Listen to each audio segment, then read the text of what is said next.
पैर में चलो। फौजदार ग्रुप ऑफ एजुकेशन की ऑनलाइन क्लास में आपका हार्दिक अभिनंदन एवं स्वागत है। सभी विद्यार्थियों को गुड मॉर्निंग। आज हम अध्ययन करेंगे लिंग विद्यालय समाज का भाग 29। इसके अंतर्गत हमारा टॉपिक प्रकरण रहेगा जो पिछली वीडियो में चल रहा था, शिक्षा के संदर्भ में स्त्रियों की विश्लेषणात्मक स्थिति में। शिक्षा के संदर्भ में स्त्रियों की जो स्थिति है उसके बारे में तो उसके कुछ पॉइंट तो अध्ययन कर लिया था। आज 5वां पॉइंट, 4 पॉइंट पिछली वीडियो में अध्ययन कर लिए थे, आवाज़ नहीं, और आज 5वां पॉइंट का अध्ययन कर रहे हैं। अभिभावकों का नकारात्मक दृष्टिकोण, जो बालक बालिकाओं के जो पेरेंट्स होते हैं उनके प्रति सोच का जो दृष्टिकोण है, देखने का जो नज़रिया है, वो नकारात्मक दृष्टि से होता है। कि ऐसा नहीं कि एक बालक जिस कार्य को कर सकता है उस कार्यों के लिए बालिका भी उस कार्य को कर सकते हैं। हमारा एक दृष्टिकोण बालक के लिए सकारात्मक है तो एक बालिका के लिए भी हमारा दृष्टिकोण सकारात्मक होना चाहिए। और आज भी आप देखते हो भारतीय समाज में जो सम्मान एक बालक के लिए मिलता है वो सम्मान आज एक बालिका के लिए नहीं मिल रहा है। आज इतने अच्छे प्रयास करने के बाद गवर्नमेंट के और हम लोग जागरूक होने के बावजूद भी एक जो देखने का नज़रिया है हमारा सकारात्मक, उसमें की जो वृद्धि है वो बहुत कम देखने को मिलती है। बॉयज़ के प्रति अधिक मिलती है जबकि गर्ल्स के प्रति कम मिलती है। के लिए अनेक तर्क दे दिए जाते हैं, जैसे कि आप देखते हो अनेक अभिभावक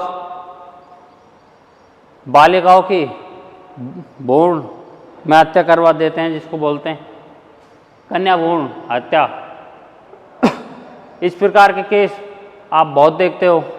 उसके साथ फिर कुछ लोग ऐसा करते हैं, भ्रूण में हत्या नहीं कर, जन्म के बाद कहीं पे भी लावारिस हालत में बालिकाओं को छोड़ जाते हैं। ऐसा क्यों? बालकों को क्यों नहीं छोड़ के आते हैं?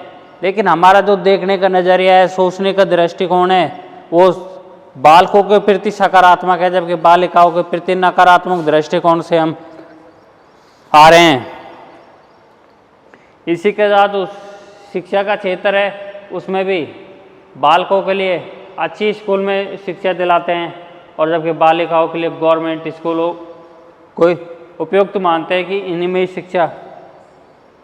उसके बाद अगला पॉइंट आता है शैक्षिक सुविधा का अभाव।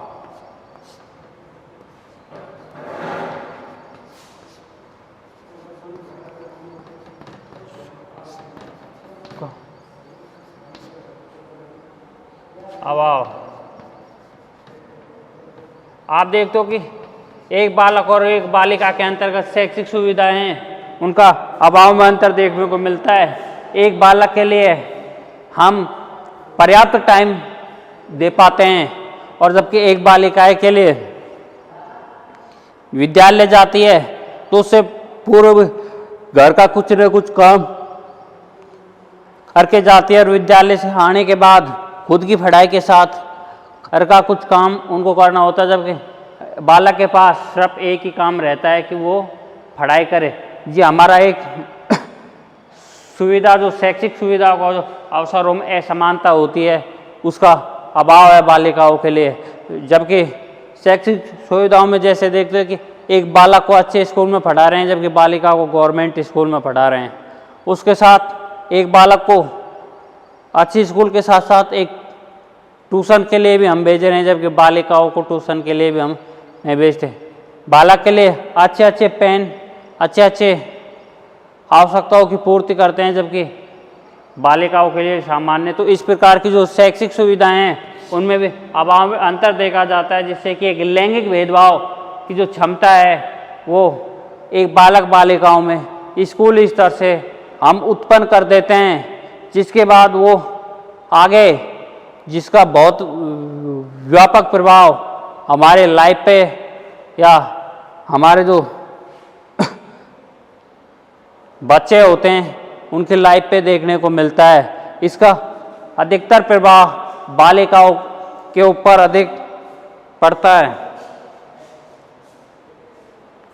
और आप देखते हो कि जो शैक्षिक सुविधा के अभाव में साक्षरता मिशन योजना के तहत साक्षरता मिशन का जो कोर्स है वो कागजों के पन्नों में ही संपन्न है, लेकिन जो उसकी वास्तविकता को हम फील्ड में जाके देखें तो उसका वास्तविकता का जब पड़ता है कि कितने लोग साक्षर हैं, कितने लोग असाक्षर हैं, कि साक्षरता में कितने लोग क्या सीखे हैं। लेकिन ये योजनाएं आती हैं शैक्षिक सुविधाओं के लिए उपलब्ध कराने के लिए, उसमें बालकों को अधिक लाभ मिल पाता है, बालिकाओं को कम। अगला पॉइंट आता है पारिवारिक प्रतिबंधित।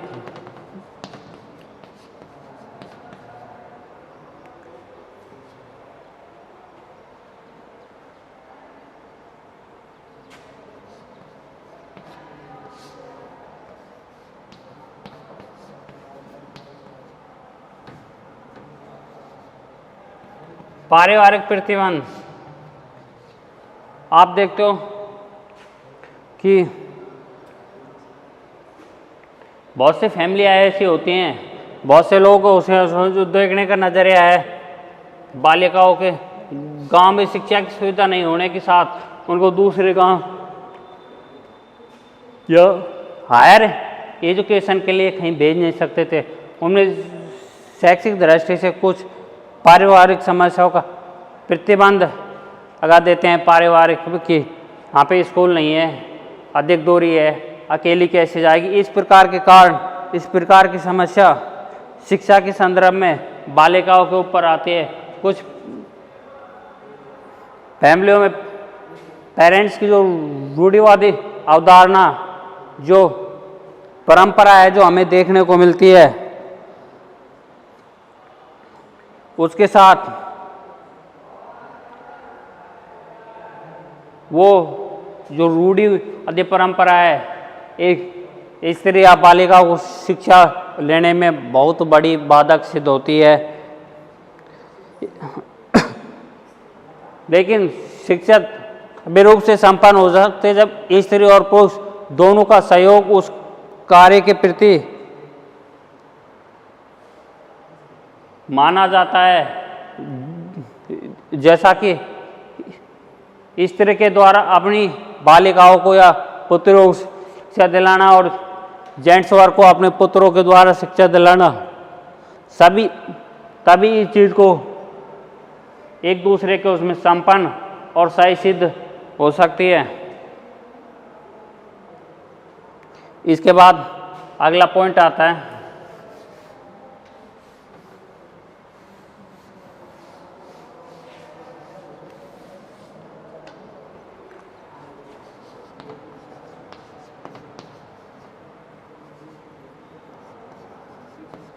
वैज्ञानिक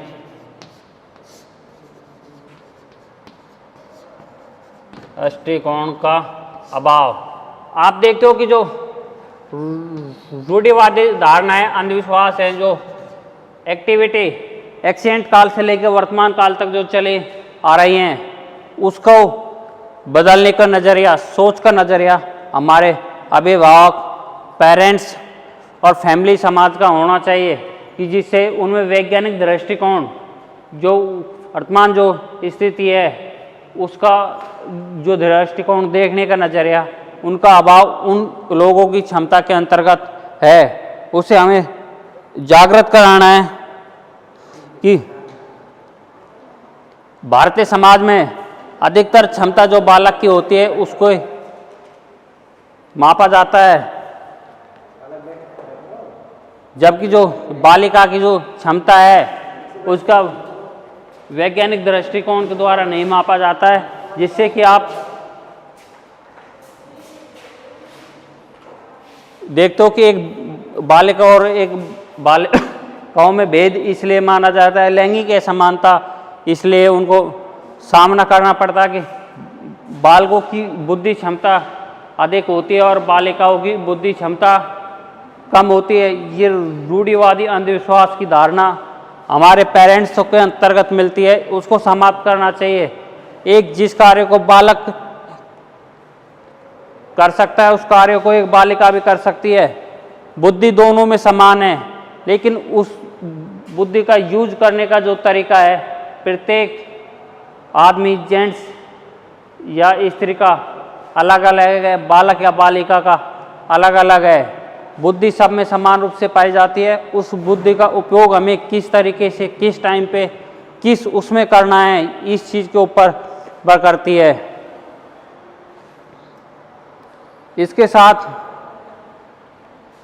हमारे पेरेंट्सों की जो बालिकाओं के प्रति जो शिक्षा की रुचि है वो कम है, बालकों के प्रति शिक्षा की रुचि अधिक है। इस प्रकार की समस्याओं को देखते हुए उनका जो वैज्ञानिक दृष्टिकोण है उसको हमें उच्च बनाना है। इसके बाद अगला पॉइंट आता है स्त्री सुरक्षा का अभाव। स्त्रियों की जो सुरक्षा है, जो वर्तमान स्थिति में आप देखते हो, वो बहुत ही दयनीय एवं शोचनीय स्थिति है।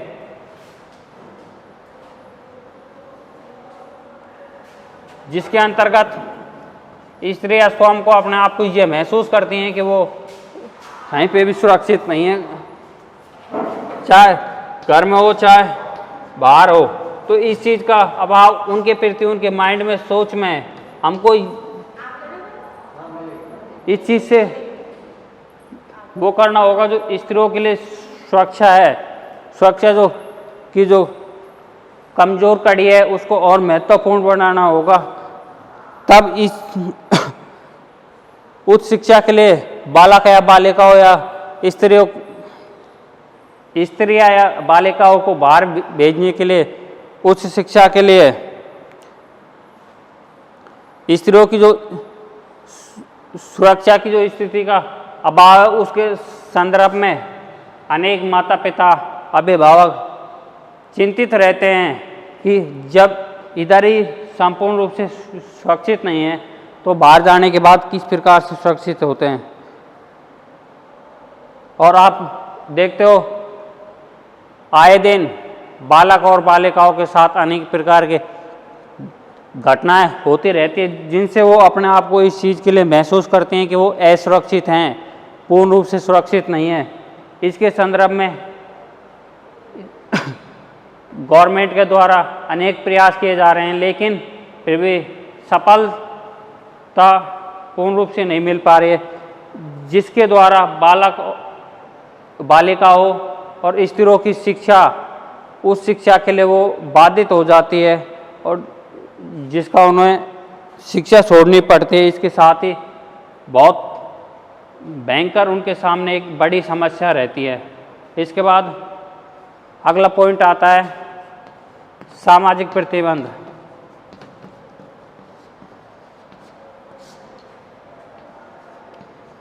आप देखते हो शिक्षा के लिए कुछ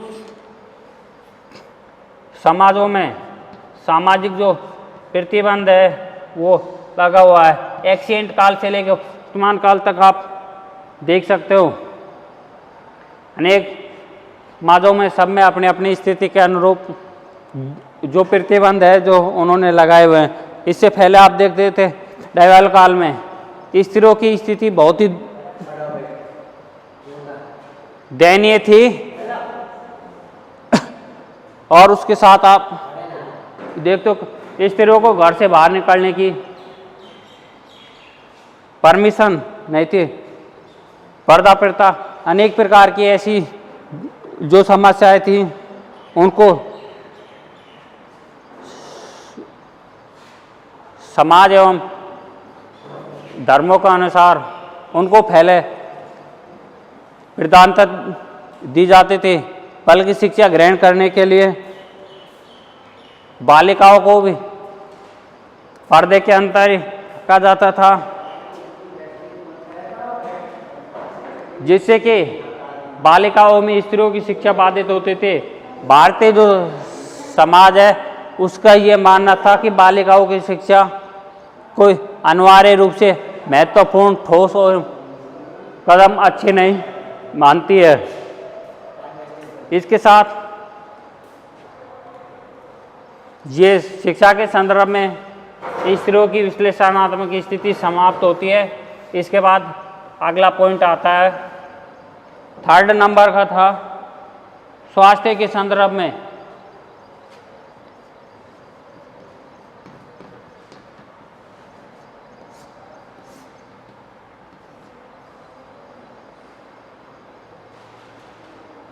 तो आप देखते हो कि एक स्वस्थ बालक या बालिका जब विद्यालय जाता है तो उचित रूप से शिक्षा ग्रहण कर लेता है, तब स्वस्थ बालक बालिका, जब बालक बालिका का स्वस्थ मन नहीं रहेगा, स्वस्थ शरीर नहीं रहेगा, तो संपूर्ण रूप से शिक्षा ग्रहण करने की जो क्षमता है जो कम होती जाती है। भारतीय समाज में आप देखते आ रहे हो कि जो स्वास्थ्य की स्थिति है जो बहुत ही दयनीय एवं शोचनीय है, इस पर हमें बहुत अत्यधिक एवं महत्वपूर्ण तरीके से विचार करने चाहिए, जिससे कि भारतीय समाज में जो स्त्रियों की स्वास्थ्य के प्रति जो स्थिति है उसको हम अच्छा और सुदृढ़ बनाया जा सकता है।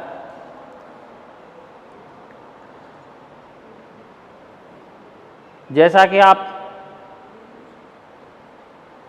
देखते हो, बालक बालिकाओं में जो लिंग भेद का जो अंतर उत्पन्न हो रहा है, उस शिक्षा के संदर्भ में, काम के संदर्भ में पीछे की वीडियो में अध्ययन किया था। तो अब इस वीडियो में अध्ययन कर रहे हैं कि स्वास्थ्य के प्रति उसी प्रकार से एक बालक और एक बालिका, यदि एक बालक बीमार होता है तो उसको अच्छे डॉक्टर, अच्छे विशेषज्ञ के पास ले जाते हैं, जबकि एक बालिका बीमार होती है तो उसको एक गवर्नमेंट हॉस्पिटल में ले जाते या सामान्य डॉक्टर के पास। ऐसी जो असमानता है जो हमारे जो अभिभावक है उनमें एक्सेंट काल से ही चली आ रही है, उनकी जो अंधविश्वास है, रूढ़िवादी जो अवधारणा है, जिसके कारण इन समस्याओं का सामना वर्तमान स्थिति में भी हमें करना पड़ता है। एक बालक और एक बालिकाओं में स्वास्थ्य के प्रति अनेक अंतर देखे जाते हैं या अनेक असमानता देखी जाती है। इसमें से सबसे फर्स्ट आता है भोजन में अंतर।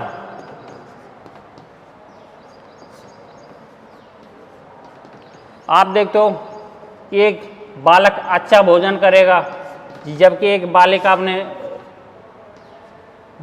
नॉर्मली भोजन करेगी। जैसा कि आप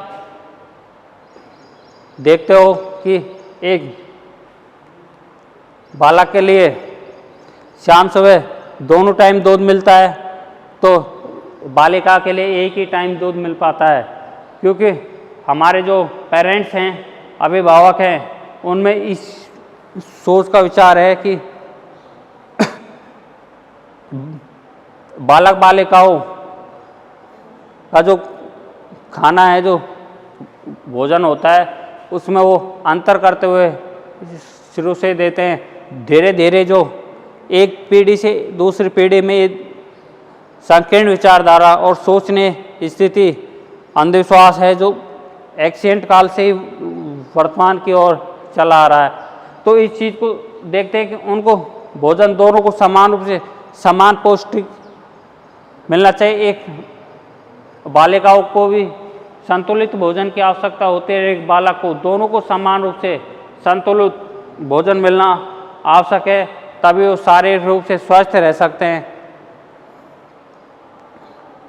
उसके साथ आप देखते हो भारतीय समाज में पहले बालकों को भोजन कराया जाता है, जबकि बालिकाओं को भोजन बाद में कराया जाता है। ये ऐसी असमानता हमारे साथ हमारे समाज में बढ़ती जा रही है। ये एक भारतीय समाज के लोगों की मानसिकता एवं अभिभावकों की सोच है। इसमें स्थिति में परिवर्तन करना होगा। इसके बाद अगला आता है वस्त्रों में विभेद।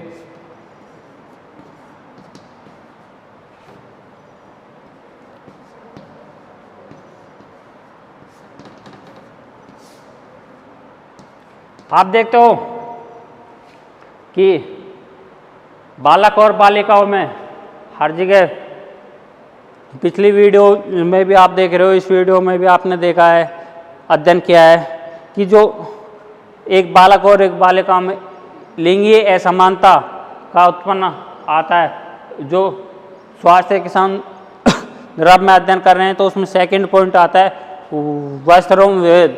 जो पहनने के जो कपड़े होते हैं एक बालक और एक बालिकाओं का, उनमें भी भारतीय जो समाज के लोग हैं वो अंतर स्थापित करते हैं, भेद करते हैं।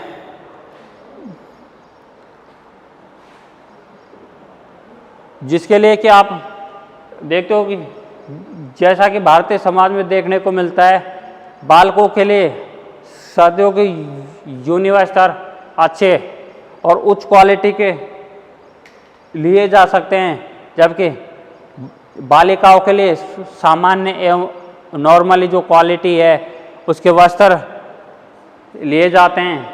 क्योंकि जब हम लोग एक बालक और एक बालिकाओं में भेदभाव की स्थिति हमारे घर परिवार से उत्पन्न होती है, न कि किसी समाज एवं राष्ट्र से, हम ऐसे छोटे छोटे बातों से भेदभाव की स्थिति उत्पन्न करते हैं, चलते आते हैं के लिए।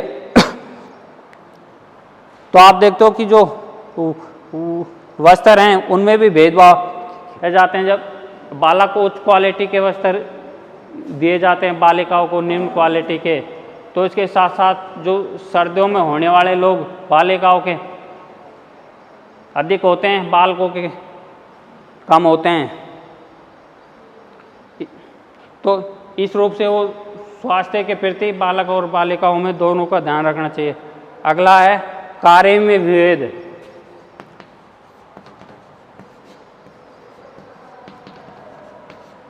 आप देखते हो कि एक बालक और एक बालिकाओं के प्रति जो कार्य है,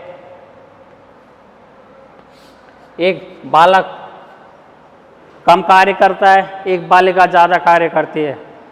जैसे कि आप देखो घर में कोई भी कार्य की आवश्यकता पड़ेगी तो आप देखते हो कि बालिकाओं को पहले कहा जाता है कार्य के लिए, बालकों को बाद में कहा जाता है। और उसके साथ साथ आप देखते आ रहे हो बालकों को अच्छा और संतुलित भोजन दिया जाता है, जबकि बालिकाओं के लिए असंतुलित और कम भोजन, कम पौष्टिक मात्रा का भोजन दिया जाता है। इस प्रकार की असामाजिक चीज़ें हमारे भारतीय समाज में काफ़ी स्तर पर देखने को मिलती है। और उसके साथ आप देखते हो कि कार्यों में एक बालिका घर या बाहर अधिक कार्य करती है, जबकि एक बालक कम कार्य करता है। तो इस प्रकार से एक बालक और एक बालिकाओं में दोनों में कार्य के प्रति भेदभाव किया जाता है, जो कि हमें ऐसा नहीं करना चाहिए। वर्तमान समय में भारतीय सरकार इस चीज़ को कह रही है कि समान कार्य के लिए समान वेतन, समान योग्यता वाले, चाहे स्त्री हो चाहे पुरुष हो। तो उसी प्रकार से एक घर में या फैमिली में एक बालक और एक बालिकाओं को भी समान कार्य करवाना चाहिए। ये नहीं कि एक बालिका से अधिक कार्य करवाया जाए और एक बालक से कम कार्य करवाया जाए। उसके बाद अगला पॉइंट आता है जागरूकता का अभाव।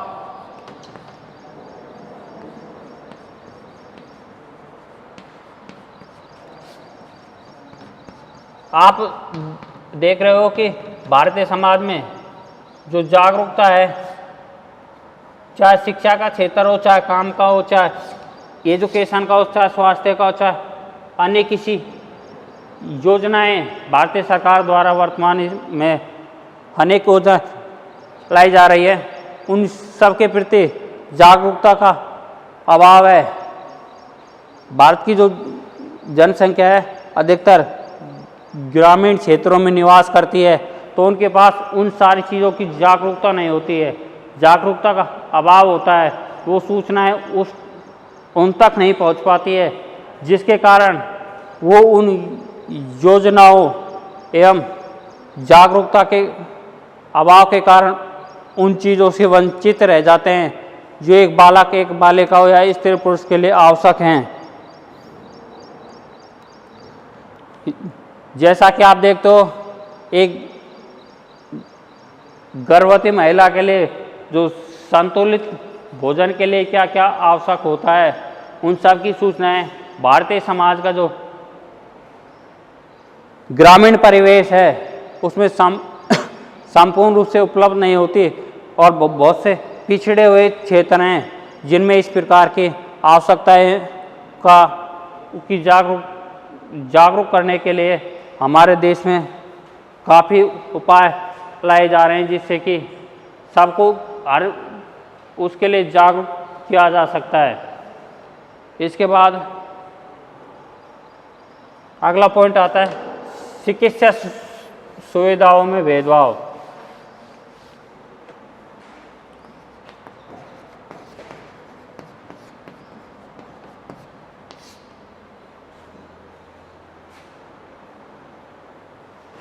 चिकित्सा सुविधा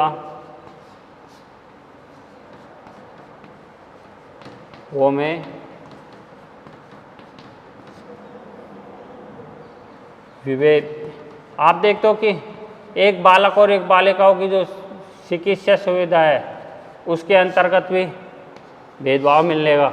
आप देखते हो कि एक बालक को अच्छे डॉक्टर के पास दिखाते हैं, जबकि एक बालिकाओं को नॉर्मल या गवर्नमेंट हॉस्पिटल के पास दिखाते हैं।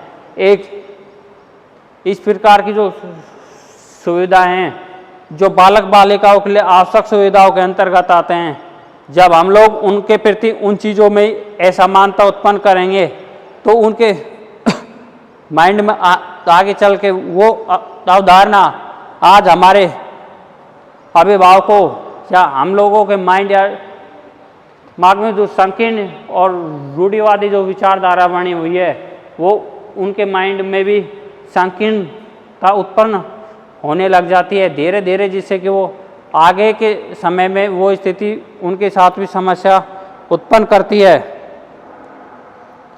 तो आप